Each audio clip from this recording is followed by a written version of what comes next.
When FBI Director Kash Patel promised under oath there would be no politicization at the Bureau, many hoped he meant it. But Congresswoman Deborah Ross just brought the receipts, showing how decorated agents were fired, questioned about their politics, and sidelined for doing their jobs. What unfolded wasn't just a heated exchange, it was a wake-up call about whether the FBI is serving justice or serving power. I'm going a little out of order here because I'm going to pursue some of the things that you were just talking to Mr. Fry about and remind you about your confirmation hearing. At your confirmation hearing in January, you said under oath, and I quote, "There will be no politicization at the FBI. There will be no retributive actions taken by the FBI should I be confirmed." And in your written response to the Senate questionnaire, you said, I quote, "Personnel decisions shall be based on performance and adherence to the law. And every FBI employee will be held to the absolute same standard, and no one will be terminated for case assignments."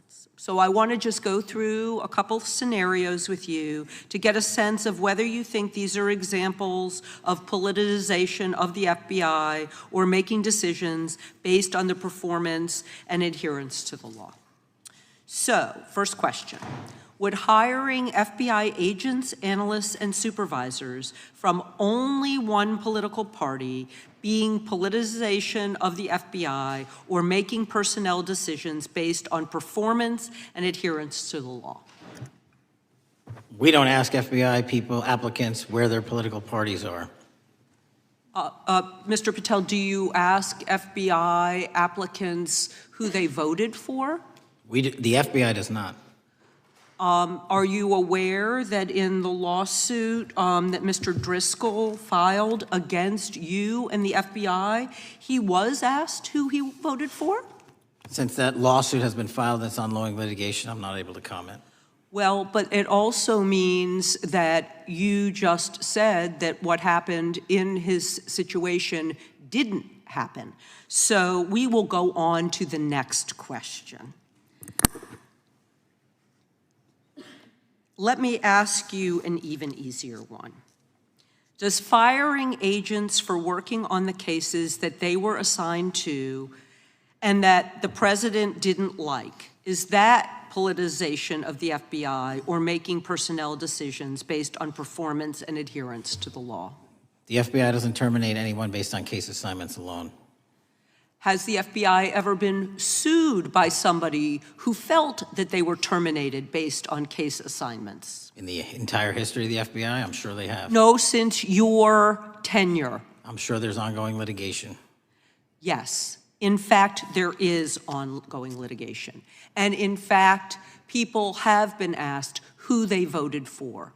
And in fact, you are running an FBI for the President of the United States rather than the people of the United States, because my questions were not hypotheticals. They are the things you have done during your tenure.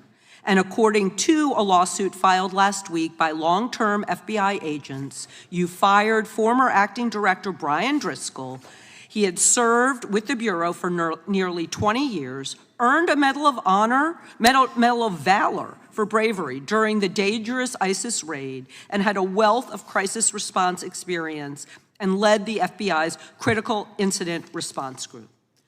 When the Trump administrations interviewed Mr. Driscoll for that role, they interrogated him about his political leanings and who he voted for in the last 5 elections. Questions Mr. Driscoll refused to answer because those types of questions impermissibly politicized the FBI. You also fired Steve Jensen, who served the FBI for nearly 2 decades and ran critical terrorism, counterintelligence, and organized crime operations, whom you once described as embodying what the American public demands of the FBI.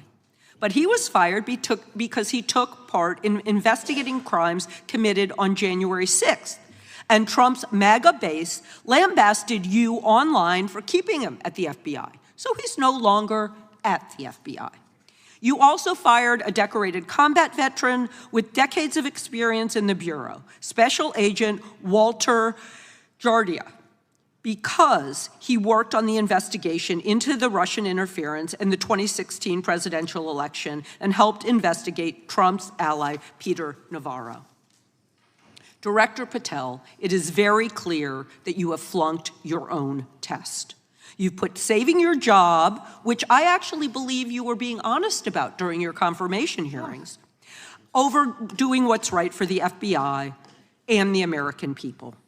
That is not adherence to the law. Thank you, and I yield back. Time of the gentleladies. What we've just seen in this exchange between Congresswoman Deborah Ross and FBI Director Kash Patel is not a routine congressional back and forth. It's a moment that reveals the fragility of one of America's most powerful institutions.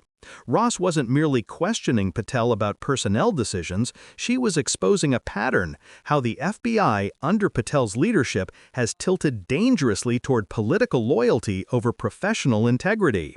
Think about the stakes here.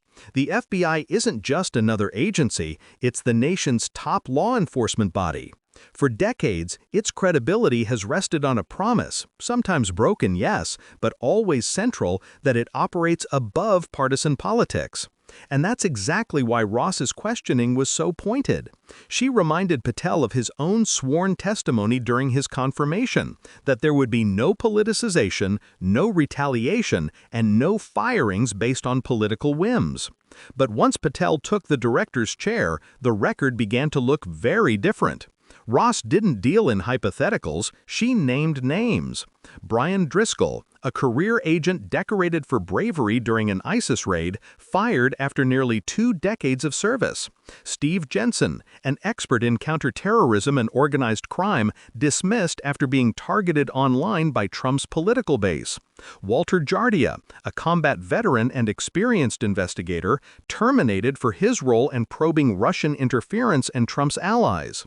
These aren't marginal figures, these are the kind of people who form the backbone of the FBI's credibility. And when they're forced out, not for misconduct or incompetence, but for crossing political fault lines, it sends a chilling message to every agent left behind. Loyalty to the president matters more than loyalty to the law. That's the heart of Ross's point. This isn't just about individual firings, it's about what kind of FBI we want to exist. An FBI that follows the facts wherever they lead, or an FBI that takes cues from political power. Once you introduce political litmus tests, asking who an agent voted for, punishing them for working cases tied to the president's circle, you're no longer talking about impartial law enforcement. You're talking about an agency transformed into a political shield and sword. And history shows us where that road leads, authoritarian systems, where justice becomes whatever those in power need it to be. Ross's sharp tone also reflects something deeper, frustration. Frustration that institutions we're told to trust are being hollowed out from the inside. And frustration that people like Patel sit under oath, promising neutrality, only to govern in ways that make those promises ring hollow.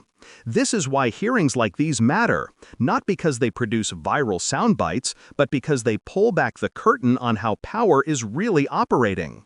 For viewers, the key takeaway is this: trust in the FBI is already fragile. When people see decorated agents fired for doing their jobs, when lawsuits allege political questioning during interviews, that trust corrodes even further. And without trust in law enforcement, democracy itself weakens. Because if institutions don't stand apart from partisan politics, then citizens lose any reason to believe in fairness, in accountability, in justice itself. And this is exactly why Left Lens exists. Because these hearings aren't just noise, they're signals. Signals that institutions we rely on are being reshaped in ways that threaten democratic norms. Signals that should make us ask who benefits when truth-tellers are silenced, who gains when watchdogs are declawed, and who pays the price when accountability dies. If you believe these questions matter, if you believe it's essential to connect the dots between these hearings, hearings and the larger struggle for truth and democracy, then I invite you to subscribe to Left Lens.